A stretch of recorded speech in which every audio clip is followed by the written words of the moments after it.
जय देवा जय देवा जय देवा जय देवा जय शिव मार्तंडा.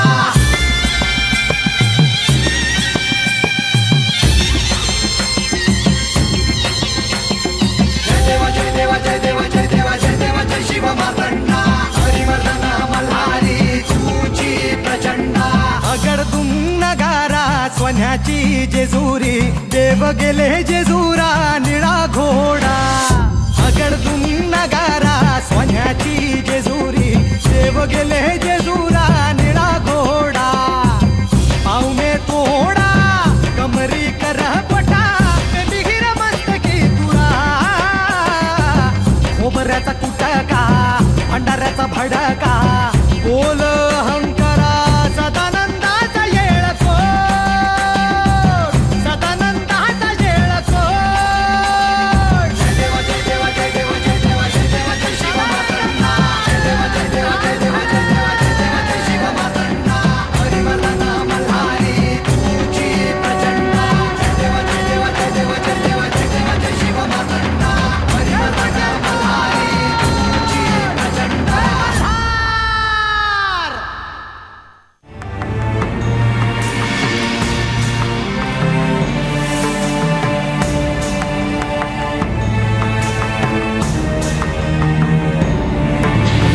माते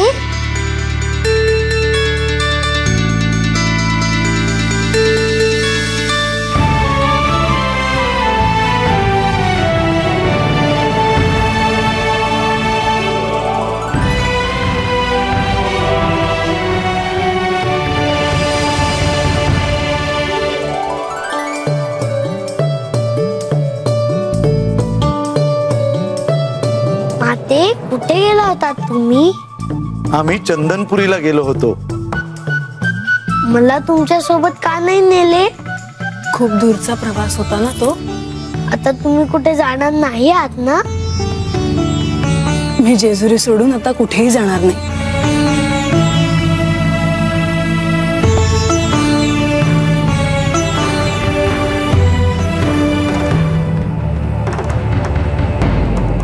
प्रधानजी,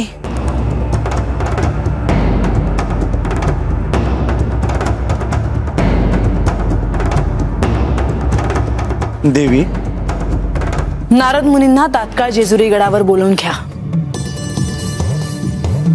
मला त्यांना अशी शिक्षा करायची आहे की भविष्यात ते असे कोणाशीही वागणार नाही.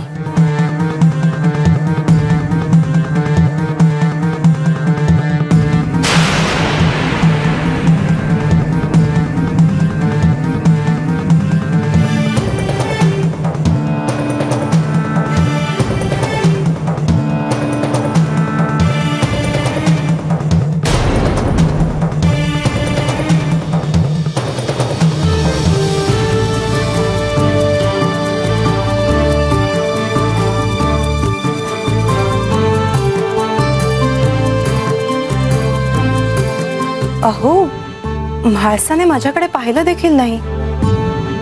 त्या माझ्याशी काही बोलल्या देखील नाही. देवी, आपण त्यांची मनस्थिती समजून घेऊया. मला असं वाटतं की आपण त्यांना भेटून यायला हवं.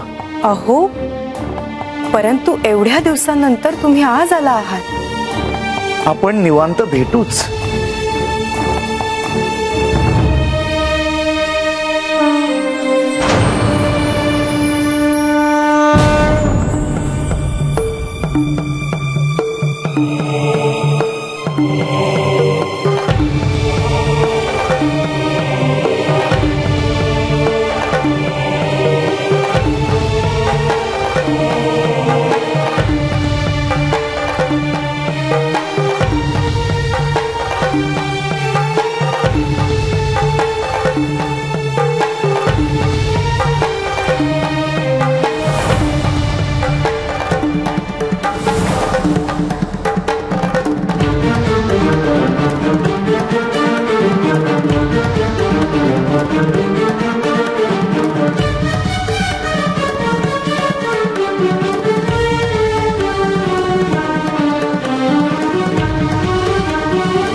अरे एक खंडू अरे कुठं चाललायसा? जरा धान्य उन्हात टाकाया. अरे ते ठेवते तर ठेव ठेव. हा. ये हात ये. हे बघ खंडू, तू आता घरचा झालायसा. हा, मला तुझ्याशी एक बोलायचं होतं बघ. राजा, अरे एवढं कसलं काळजीत आहेस र? अरे खंडोबाची बायको हात येऊन गेली बघ. तेव्हापासून माझी लेक झुरत बसली आहे. दोघींमध्ये काय झालं, काय बोलणं झालं, मला काय बी ठावं नाही. तर काय करावं? अरे माझं जीवन असं वर खाली होतोय बघ. राजा, अरे बा आहेस तवा पोरी संग बोलायला नको बाई. ये.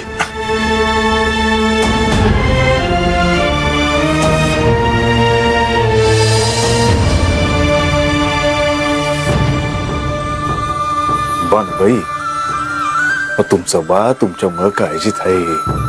तो जे काय असेल ना ते सांगून टाका बघू. देवानं मला वचन दिलं का ते हात येऊन माझ्या संग लगीन करत्या. यात माझं काही चुकलं का?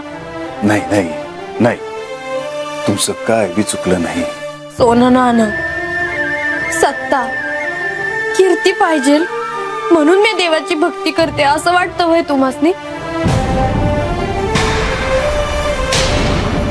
अगं बानू, असं कोण म्हणलं तुला? हा, अगं तुझा वैरी असेल ना तो बी असं बोलणार नाही बघ. हा, तुझी भक्ती काय आम्हाला ठावं नाही वय? आजा, मी सांगते हे समजा देवाच्या बायकोनं विचारलं असेल बहिला.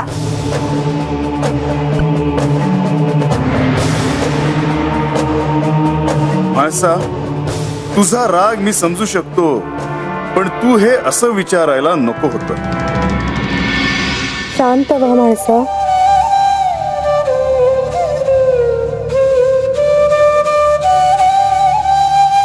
माझ्यासाठी एवढं सोपं नव्हतं हे. मन घट्ट करून जेजुरीच्या बाहेर मी यांना भेटायला गेले खरे, पण अंतर बाह्य चिंता आणि भय होते. हो, मला कळतंय. सगळ्यांना असं वाटतं माळसा खूप कठोर आहे, रागीट आहे, पण खूप हळवं आहे हो मन माझं. म्हाळसा, तुम्ही सांगितलं नाही तरी ते सगळ्यांना ठाऊक आहे. काय झालं? तुमचा प्रवास कसा झाला? हे नाही भेटले हो मला. जीवाचा एवढा आटापिटा केला, सगळे राग लोभ बाजूला ठेवले, पण हे नाही भेटले. असं कसं झालं? श्री खंडेराय तर चंदनपुरीलाच गेले होते. हे माझ्या समोर येतील, मला भेटतील म्हणून मन असलं होतं माझं, पण जिला भेटायचं नाही तीच माझ्या समोर आली. कोण? बानू? होय, जिच्यावर यांचं एवढं प्रेम आहे ती अखेर मला भेटली. तुम्ही चंदनपुरीला गेला आहात हे कोणाला कळलं का? नाही. काय घडलं तुम्हा दोघींमध्ये? मी एकलीला नाही ठरवलं देवा संग लगीन करायचं. यानेच ती भक्ती करत होती आणि महाराज भेटलं. खंडेराय म्हणजेच प्रत्यक्ष महादेव आणि महादेव म्हणजेच खंडेराय. आज मी तुला जे व्रत सांगणार आहे त्याने तुझं आयुष्य बदलून जाणार आहे. तुझी हाक थेट खंडेरायांपर्यंत जाऊन पोहोचेल. पहिल्या चैत्र शुद्ध पौर्णिमेला हे व्रत सुरू करताना तुला खंडेरायांना 325 द्रोण अर्पण करायचे आहे. या 325 द्रोणांमध्ये तुला सुगंधी जल खंडेरायांना अर्पण करायचे आहे. या व्रतात तुला स्वतःच्या हाताने एक झोपाळा तयार करायचा आहे. तो अनेकविध फुला पानांनी सजवायचा आहे आणि तुझ्या प्रिय खंडेरायांना त्या सजवलेल्या हिंदोळ्यात अर्थातच त्या झोपाळ्यात बसवायचा आहे. बानू, तुझ्या मनात दिवस रात्र क्षण क्षण खंडेराय तुझं रोमन रोम खंडोबा खंडोबा म्हणत असत. तुझे खंडेरायांवरचे प्रेम ही लपवण्याची गोष्ट नाही, ही घोषणा करण्याची गोष्ट आहे. तुझं श्री खंडेरायांवरचं प्रेम प्राप्त करून घ्यायची वेळ आली आहे. तू त्यांची अर्धभार्या होणारच आहेस, पण आता त्यासाठी पाऊल उचलण्याची वेळ आली आहे.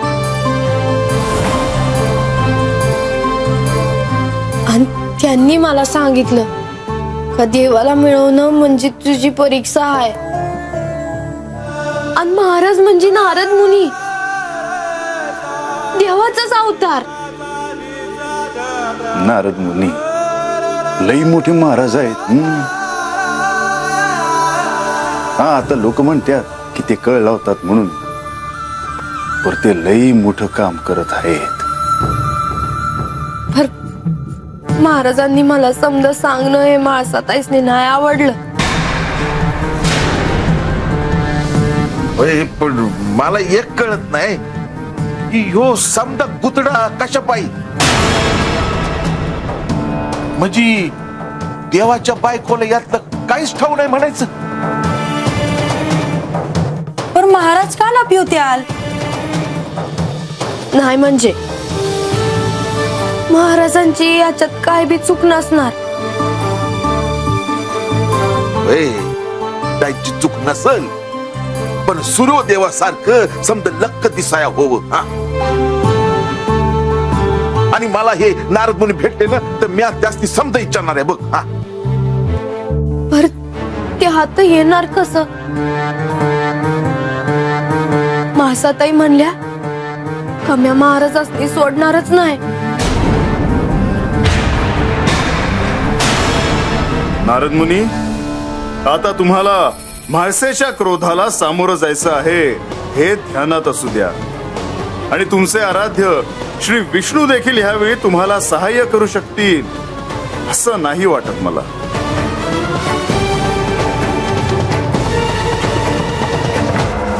नारद मुनींना म्हाळसा देवींनी सांगितल्याप्रमाणे मी इथे बोलावलं तर नारद मुनींचे काय होईल सांगता येत नाही. त्यांना बोलावण्याशिवाय दुसरा पर्याय नाही.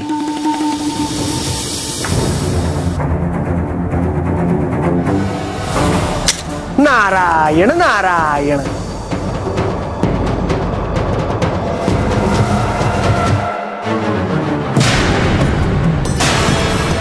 काय झाले प्रभू?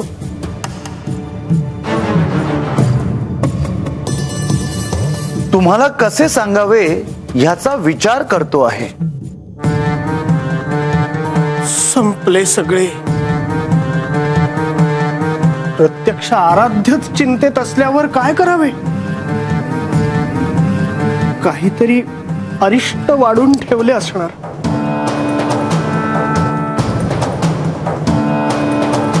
चंदनपुरीहून आम्ही आत्ताच परत आलो. येता क्षणी म्हाळसा देवींनी तुम्हाला तात्काळ बोलावले आहे. नारायण नारायण. त्यांना काही कळले का? मुनिवर, म्हाळसा देवी आणि बाणाईची भेट झाली आहे, ठाऊक आहे ना तुम्हाला? त्यांना तुमचे सर्व प्रताप कळले आहेत. या, भेटून या. प्रभो प्रभो, मला वाचवा प्रभो, मला वाचवा प्रभो. प्रभो, श्री म्हाळसा देवींच्या क्रोधापासून माझे रक्षण करा. परंतु हे सर्व उपद्व्याप तुम्ही केलेतच कशाला मुनिवर? संपले सगळे. माझा अंत जवळ आला. प्रभो, आपण आणि देवांनी जे सांगितले तेच मी केले. आपण त्यावर नंतर बोलूच.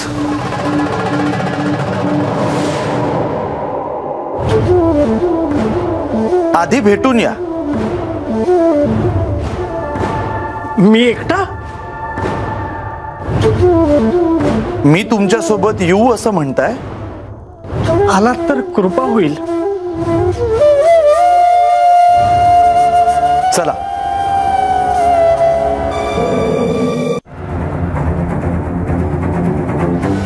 जिचे तोंडही मला पाहायचे नव्हते तिच्याच दारात मला जावे लागले, कारण मी प्रेम केले आहे. श्री खंडेराय तिथे नाहीत हे आश्चर्य आहे. तुम्हाला तिथे त्यांच्या अस्तित्वाची एकही खूण सापडली नाही? ते तिथेच कुठेतरी आहेत हे मला जाणवत होतं, पण मला ते दिसायला तर हवेत ना. परंतु तुम्ही आल्या आल्या नारद मुनींना का बोलवलं आहे? त्यांना मी असे शासन करणार आहे की त्यांना त्यांच्या सगळ्या कृत्यांचा पश्चाताप होईल. पण असं काय केलं त्यांनी? त्यांनी काय केले नाही म्हणून विचारा. बानूचे खरे गुरु नारद मुनीच आहेत. त्यांनीच तिला श्री खंडेरायांविषयी सांगितले. त्यांनीच त्या दोघांची भेट घडवून आणली. भक्तीच्या पुढे जाऊन त्यांनीच तिला प्रेम करायला प्रोत्साहित केले आणि मला मात्र अंधारात ठेवले. पण हे तुम्हाला कोणी सांगितलं?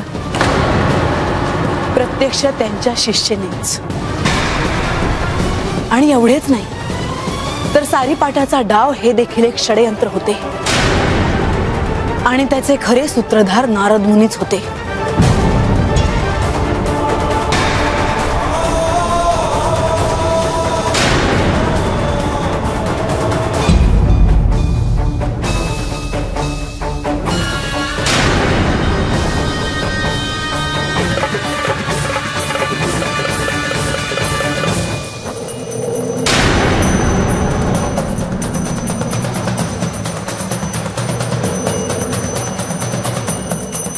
देवी,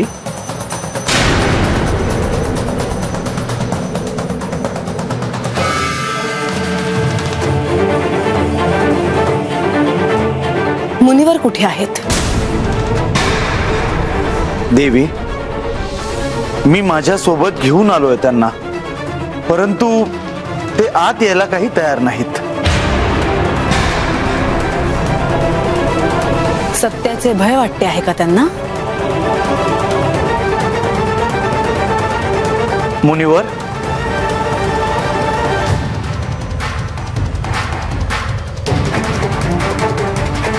मुनिवर,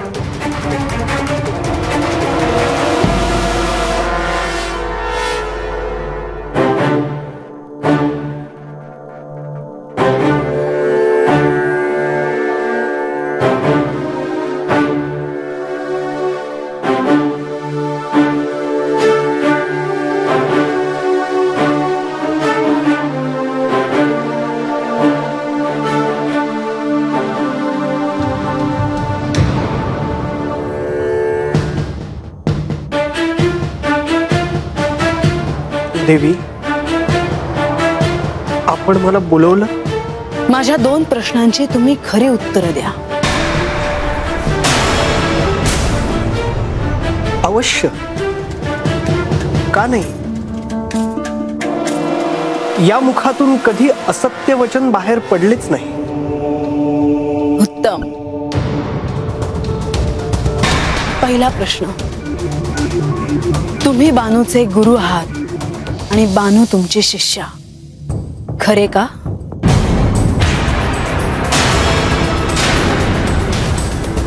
हो, खरे आहे.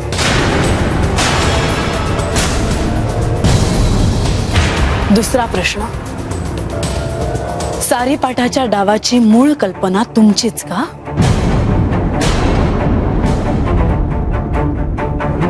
देवी, त्याचे असे आहे की हो की नाही?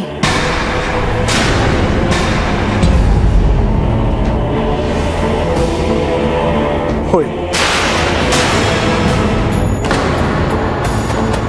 मला माझ्या सगळ्या प्रश्नांची उत्तरं मिळाली आहेत. आता शिक्षेसाठी तयार व्हा. मी काय म्हणतो देवी, नारद मुनींना हीच शिक्षा आहे की त्यांनी हा गड सोडून जायचे नाही. पण देवी, मला ठाऊक आहे एका ठिकाणी फार काळ न थांबण्याचा तुमचा नियम आहे.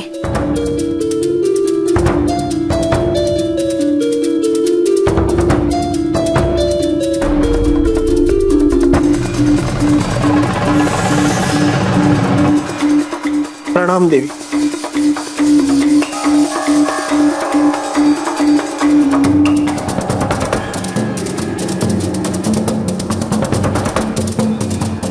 नारायण नारायण.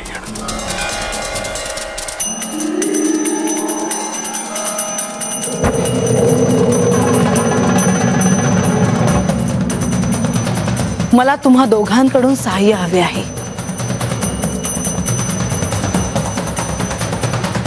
म्हाळसा, आम्ही तुमच्या सोबतच आहोत. मी बानूला जेजुरी गडावर पाऊल ठेवू देणार नाही. तिचे आणि श्री खंडेरायांचे लग्न होऊ न देणे हे तुमचेही दायित्व आहे.